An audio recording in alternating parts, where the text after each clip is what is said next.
Hello everyone, कैसे हो आप सब। आज हमने टॉपिक करना है लेज़र्स के एमसीक्यूज़। ठीक है, हमने सबने प्रीवियस ईयर क्वेश्चन पेपर्स में देखा है लेज़र्स के क्वेश्चन पक्का आते ही आते हैं, सिंपल क्वेश्चंस आते हैं। तो आज हम वही क्वेश्चंस लेके आए हैं जो मोस्ट इम्पॉर्टेंट हैं according to master cadre physics. ठीक है, हमारा फर्स्ट क्वेश्चन है आज का, which of the following is a unique property of laser. Laser की सबसे यूनिक प्रॉपर्टी कौन सी है। We all know that coherence. Coherence is a unique property of laser. ठीक है, कोहेरेंस क्या होती है, precise movement of all the individual light waves together through space and time. ठीक है, कोहेरेंस के बारे में हमें सभी पता है। ठीक है, बाकी भी हमारे पास लेज़र्स की प्रॉपर्टी है, बट सबसे प्रोमिनेंट कौन सी वाली है, coherence. Now question number 2, the lower energy level contains more atoms than upper level under the condition of dash। ठीक है, किस कंडीशन में लोअर एनर्जी लेवल में सबसे ज़्यादा एटम्स होते हैं as compare to upper energy level में। इसका आंसर हमारे पास कौन सा है, थर्मल इक्विलिब्रियम। कौन सा आंसर है इसका, थर्मल इक्विलिब्रियम। थर्मल इक्विलिब्रियम में हमारे पास ग्राउंड स्टेट में नंबर ऑफ एटम्स ज़्यादा होते हैं as compare to excited state. ठीक है, पंपिंग के बाद हमारे पास एक्साइटेड स्टेट में नंबर ऑफ एटम्स की जो क्वांटिटी है ज़्यादा हो जाती है as compare to ground level. Now question number 3, pumping source preferred for gaseous laser is. Gaseous laser में हम कौन सी पंपिंग का यूज़ करते हैं टू अचीव पॉपुलेशन इन्वर्जन। तो हमें सभी को पता है कोई भी गैस लेज़र हो उसमें हम इलेक्ट्रिकल पंपिंग का यूज़ करते हैं। विच पंपिंग, इलेक्ट्रिकल पंपिंग। ठीक है, CO2 लेज़र होगी, हीलियम नियॉन लेज़र होगी, इसमें हम इलेक्ट्रिकल पंपिंग यूज़ करते हैं। सॉलिड लेज़र जैसे हमारे पास रूबी लेज़र होगी, रूबी लेज़र में हम ऑप्टिकल पंपिंग का यूज़ करते हैं। ठीक है, now question number 4, the energy and momentum of a photon of a laser beam of wavelength 6328 angstrom. हमारे पास एक लेज़र बीम की वेवलेंथ दी हुई है 6328 एमस्ट्रॉन्ग्स। फाइंड करनी है energy and momentum of photon. We all know that the formula of energy of photon E equals to n h mu. ठीक है, जहाँ से हम एनर्जी फाइंड कर सकते हैं। और सेकंड फार्मूला हमारे पास मोमेंटम का क्या होता है, P equals to E by C। ठीक है, हमारे पास नंबर ऑफ फोटोन्स एक है तो n की वैल्यू तो 1 होगी, पुट करने की कोई ज़रूरत नहीं है। h की वैल्यू पुट करो। म्यू का फॉर्मूला क्या होता है, c बाय लेमडा। ठीक है, h की वैल्यू क्या होती है हमारे पास 6.6 इंटू 10⁻⁻34, 3 इंटू 10⁻8 अपॉन लेमडा की वैल्यू हमारे पास एमस्ट्रॉन्ग में दी है, इसे कन्वर्ट करके 10⁻⁻10 यूज़ करके आंसर देखना। हमारे पास आंसर आ जाएगा इसका एनर्जी का 1.96 इलेक्ट्रॉन वोल्ट। ठीक है, ऑप्शन नंबर 1 आएगा। और उसके बाद हमने निकालना है मोमेंटम। मोमेंटम के लिए हमने फॉर्मूला यूज़ करना है, momentum equals to E upon c. ठीक है, आपने जहाँ से ई तो निकाल ली, ई को हम देखो बेटा, जहाँ से ई वाली वैल्यू आएगी वो ई की वैल्यू होगी जाउल्स में। ठीक है, जाउल को सबसे पहले आपको इलेक्ट्रॉन वोल्ट में कन्वर्ट करना होगा। जो इस फॉर्मूला से आपका आंसर आएगा उस फॉर्मूला को पहले इलेक्ट्रॉन वोल्ट में कन्वर्ट करना होगा। कैसे, बाय डिवाइडिंग 1.6 इंटू 10⁻⁻19 से। फिर हमारे पास वो एनर्जी इन इलेक्ट्रॉन वोल्ट आएगी और उस एनर्जी को यहाँ पे यूज़ करके हमें क्या मिल जाएगा, मोमेंटम। तो आंसर हमारा आ जाएगा option number 1। Okay, just formula है, हमने बहुत बार किया हुआ है ये वाला फार्मूला फोटोन का, एनर्जी और मोमेंटम का, इससे हमारे पास आंसर आ जाएगा। ठीक है, नाउ क्वेश्चन, इसके आंसर्स लगाते हैं। कोहेरेंस इसका था thermal equilibrium, electrical pumping first option. उसके बाद हमारे पास आ गया question number 5, in stimulated absorption what is the life time of atoms in ground state. हमें सभी को पता है हमारे पास क्या होती है ये वाली ग्राउंड स्टेट। सपोज करो E1, ये हो गया हमारे पास E2। सेंटर में हमारे पास सपोज करो इसको E2 कंसिडर करो, इसको E3। ठीक है, हमारे पास जो नीचे वाली होती है E1, इसे हम बोलते हैं ग्राउंड स्टेट। ऊपर वाली को हम बोलते हैं एक्साइटेड स्टेट। सेंटर वाली को हम बोलते हैं मेटास्टेबल स्टेट। ठीक है, तो आपने याद रखना है सबसे ज़्यादा टाइम जो हमारे नंबर ऑफ फोटोन्स हैं, एटम्स हैं, किस अपने पास किस लेवल में ज़्यादा टाइम रुकते हैं, वो होती है हमारी ग्राउंड स्टेट। ग्राउंड स्टेट में अपने पास एटम्स का लाइफ टाइम कितना होता है, इन्फिनिटी। कितना होता है, इन्फिनिटी। एक्साइटेड स्टेट में हमारे पास एटम्स का लाइफ टाइम कितना होता है, 10⁻⁸ सेकेंड्स। ठीक है, अगर मेटास्टेबल में पूछ लें, मेटास्टेबल में हमारे पास एटम्स का लाइफ टाइम कितना होता है, 10⁻³ तीनों याद रखने हैं, बहुत ही इंपॉर्टेंट है। ग्राउंड स्टेट में हमारे पास क्या टाइम होता है, इन्फिनिटी। एक्साइटेड स्टेट में 10⁻⁸। मेटास्टेबल स्टेट में क्या टाइमिंग होती है, 10⁻⁻3। ठीक है, इतने टाइम के लिए वहाँ पर एटम्स हैं जो स्टे कर सकते हैं। ठीक है, उसके बाद वो क्या हो जाते हैं, डी एक्साइट हो जाते हैं। Okay, now question number next question हमारे पास आ गया।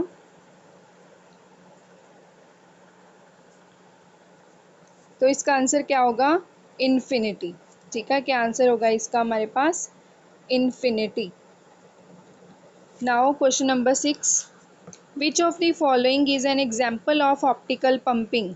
मैंने पहले ही बता दिया क्वेश्चन नंबर 3 में ऑप्टिकल पंपिंग हम किस में यूज़ करते हैं, रूबी लेज़र में। ठीक है, now question number 7, which property of laser allow it to be used in holography. What is holography. Holography क्या है, एक मेथड है जिससे हमें किसी भी ऑब्जेक्ट की 3D इमेज है जो 3D इमेज फॉर्म कर सकते हैं। ठीक है, देखो जो बाकी कैमराज वगैरह होते हैं वो हमें 2D की इमेज देते हैं। ठीक है, बट होलोग्राफी एक ऐसा मेथड है जिससे हम किसी भी ऑब्जेक्ट की 3D पिक्चर है जो वो ले सकते हैं। 3D पिक्चर के लिए हम होलोग्राफी यूज़ करते हैं। सो होलोग्राफी में लेज़र की कौन सी प्रॉपर्टी का यूज़ होता है, कोहेरेंस। किसका यूज़ होता है, कोहेरेंस का। ठीक है, now question number 8, the life time of metastable state in ruby laser is. ये मैंने पहले ही प्रीवियस क्वेश्चन में करवा दिया आपको। मेटास्टेबल स्टेट में एटम्स कितने लाइफ टाइम के लिए रह सकते हैं, 10⁻³ सेकेंड्स के लिए। ठीक है, एक्साइटेड स्टेट में कितने के लिए रह सकते हैं, 10⁻⁸ के लिए। एंड ग्राउंड स्टेट में कितना टाइम रह सकते हैं, इनफाइनाइट टाइम के लिए। जब तक हम उनको energy provide, external energy provide नहीं करेंगे तब तक वो ग्राउंड स्टेट में ही रहेंगे। Okay, done. नेक्स्ट क्वेश्चंस करते हैं हम, क्वेश्चन नंबर 9 पे आते हैं। Just wait. Now question number 9, yes, question number 9 is the condition necessary to achieve laser is. Laser को अचीव करने के लिए नेसेसरी कंडीशन कौन सी होती है, चलो हम पहले रीड करते हैं। फर्स्ट अपने पास ऑप्शन क्या है, rate of emission must be greater than rate of absorption. ये तो हमें पता ही है। ठीक है, क्योंकि हमारे पास लेज़र का अपने का लेज़र की फुल फॉर्म ही क्या होती है, ठीक है, कि स्टिमुलेटेड एमिशन के साथ रेडिएशन बाहर निकले।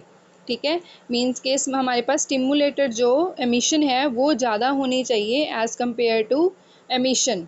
ठीक है, तो rate of emission must be greater than rate of absorption.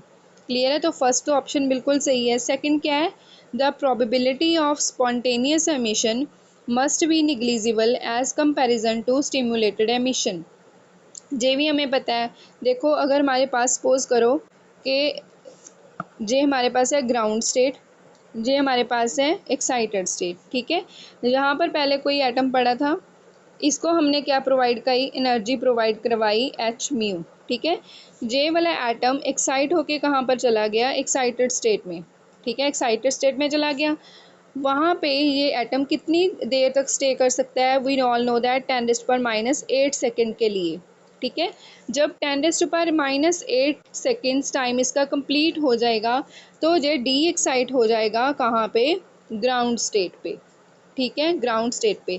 तो जिस टाइम ये वाली एनर्जी वहाँ पे रिलीज होगी इसको हम बोलते हैं स्पॉन्टेनियस एमिशन।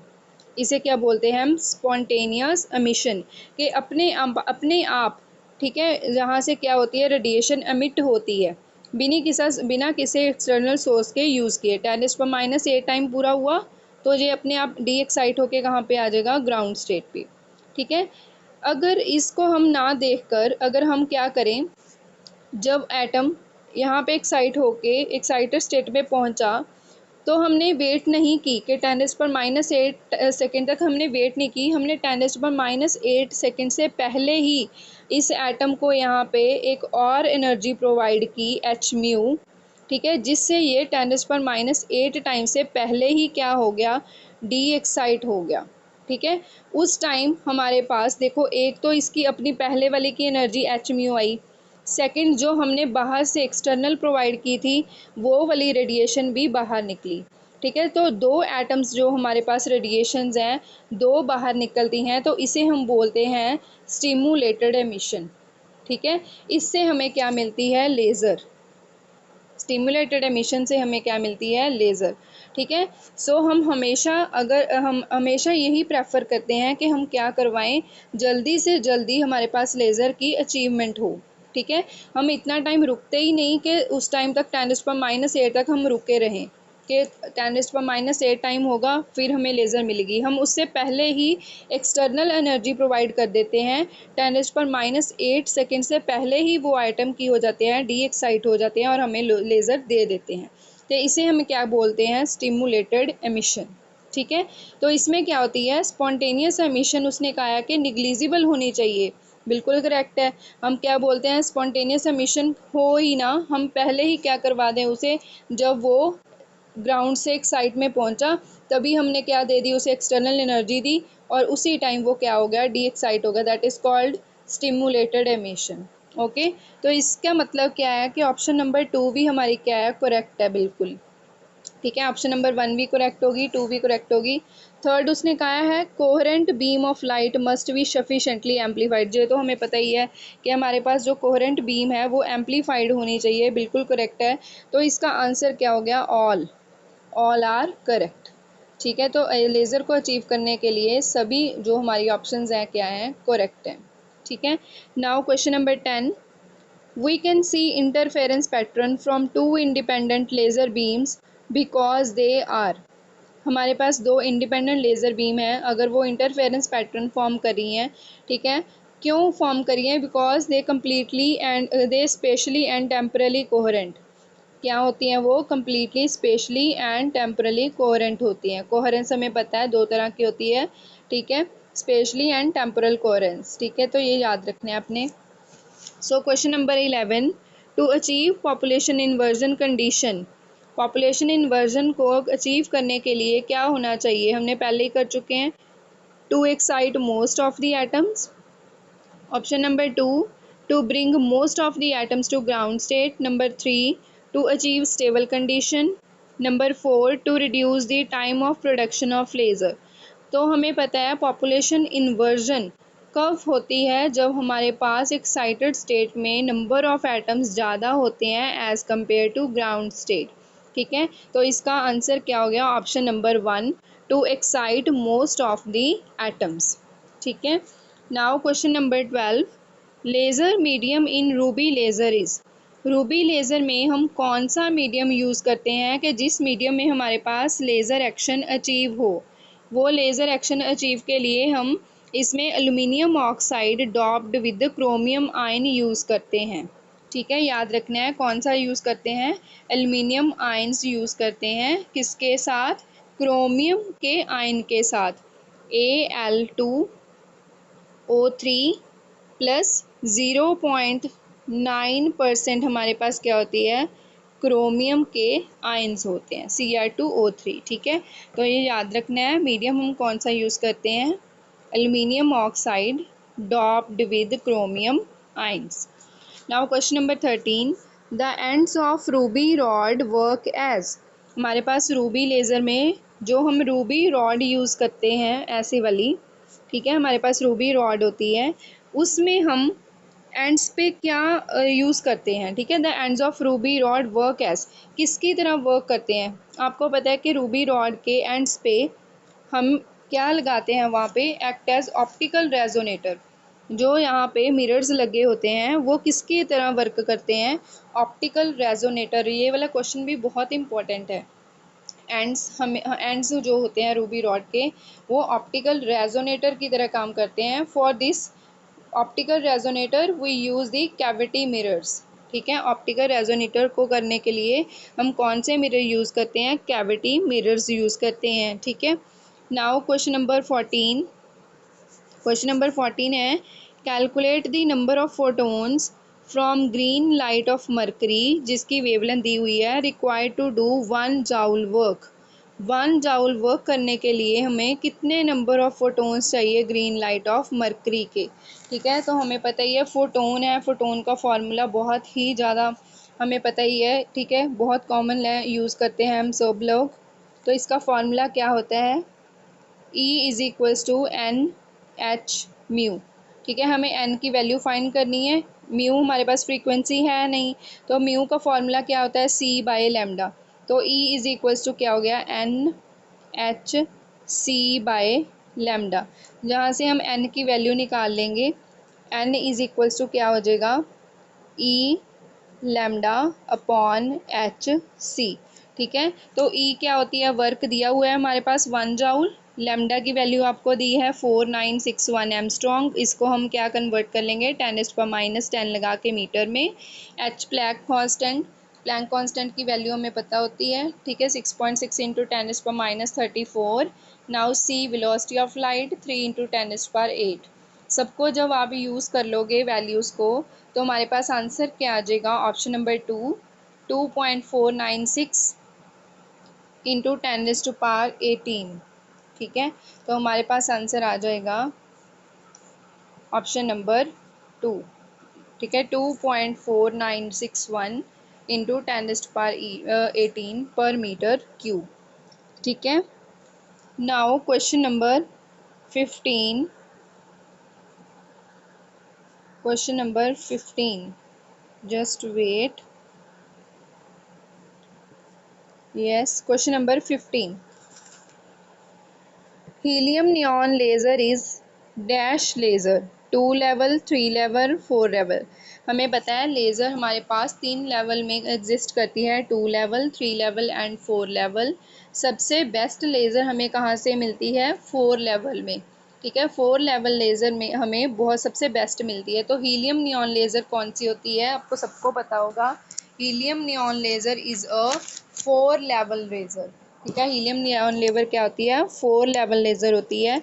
बट अगर आपको रूबी लेज़र आ जाए, तो रूबी लेज़र हमारे पास 3 लेवल लेज़र होती है। ठीक है, रूबी लेज़र में 3 लेवल्स होते हैं, बट हमारे पास हीलियम नियॉन लेज़र में 4 लेवल्स होते हैं।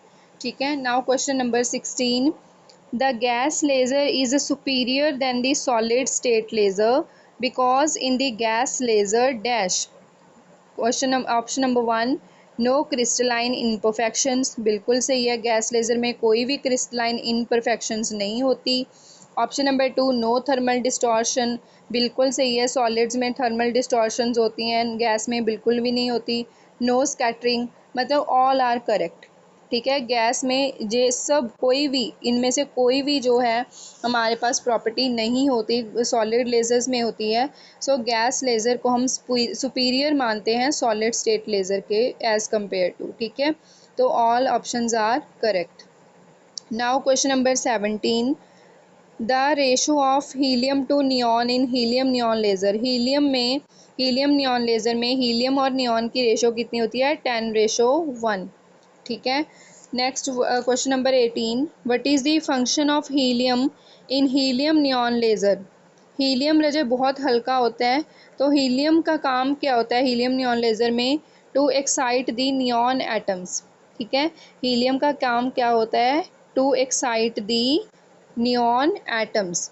जो नियॉन एटम्स को क्या करता है, एक्साइट करता है। हीलियम देखो हमारे पास हीलियम पड़ा होता है यहाँ पे नियॉन होता है। ठीक है, तो ये करता क्या है, हमारे पास हीलियम का मास बहुत कम होता है, आपको पता है बहुत हल्का होता है, इसको थोड़ी सी एनर्जी चाहिए होती है और ये क्या कर देता है, एक्साइट कर जाता है।